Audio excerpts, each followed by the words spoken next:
जब भी कभी विपरीत परिस्थिति आती है, आप किसी जानवर को देखना, सुन रहे हो, मनुष्य तो हो लेकिन जानवरों को भी देखा करो।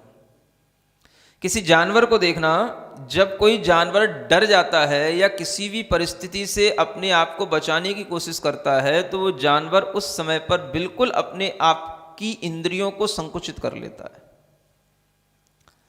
वो बिल्कुल अपने आप को स्थिर कर लेता है। और जब वह स्थिर हो जाता है तभी वह अपने ऊपर आई हुई आपत्ति से अपने आप को बचा पाता है। जब तक आप दौड़ते भागते रहोगे तब तक आप किसी से बच नहीं पाओगे।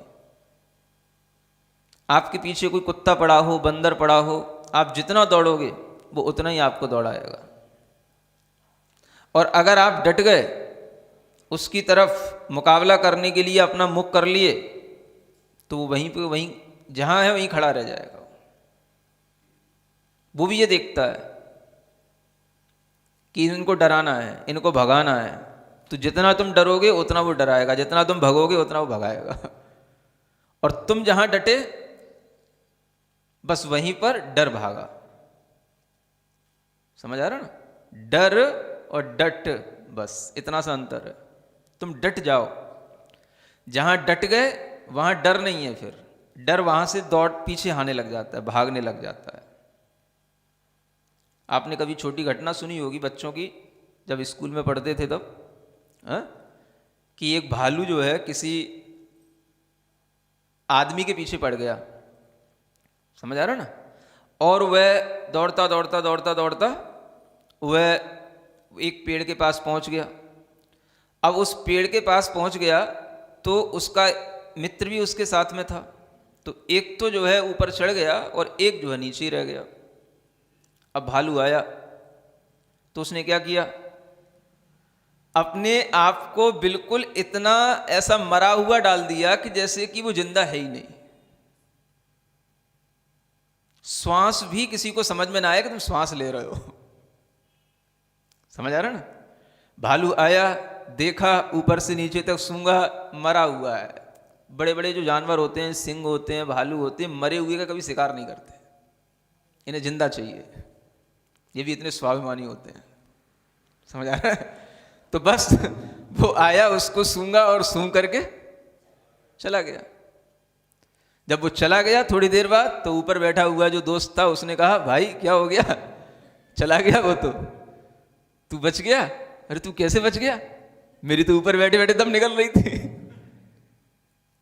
उसकी ऊपर बैठे बैठे सांसें बढ़ रही हैं, उसकी ऊपर बैठे बैठे सांसें चल रही हैं, अब इसका क्या होगा, इसका क्या होगा। और उसकी सांसें उसने अपने अंडर में इतनी कर रखी हैं कि उस भालू को पता नहीं पड़ा कि इसकी सांस चल रही है, मरा हुआ है। समझ आ रहा है क्या होगा आपका? सोचो कभी ऐसा हो तो क्या हो। सांसें बढ़ेंगी कि सांसें थम जाएंगी? सांसें और ज्यादा फूलेंगी कि सांसें रुक जाएंगी? क्या होगा? प्रैक्टिस करो।